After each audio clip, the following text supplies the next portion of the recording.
బలం కావాలంటే శుభ్రంగా తినాలి. ఈశ్వరోమని మనుషులు ఉంటే దేశమేగతి బాగుపడునోయ్ అన్నాడు గురజాడ గారు. పాపం తిండి కలిగితే కండగలదోయ్ కండగలవాడేను మనిషోయ్ అన్నాడు. అందుకని శుభ్రంగా వయస్సులో ఉన్న పిల్లలు బాగా తినాలి. పత్రికల్లో ఈ మధ్య వస్తుంది, గమనించండి. ఇంకొంచెం నెయ్యి వేసుకో, ఇంకొంచెం నెయ్యి వేసుకో అన్నారు. నెయ్యి వేసుకోవాలి.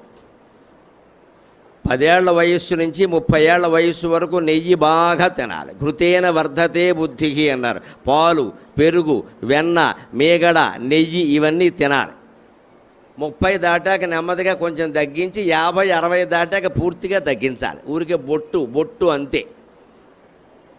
ఇక 60 దాటిందంటే రుచులే వదిలేయాలి. ఇంకా ఏది దొరికితే తినడం, పడుకోవడం అంతే. ఇంకా బొంబాయి శనగలు తిని కడుపు నింపుకోవాలి. అనవసరం అని పెట్టుకోకూడదు, ఇంకా అరగవు అవన్నీ. అందుకని తినే వయస్సులో తినాలి.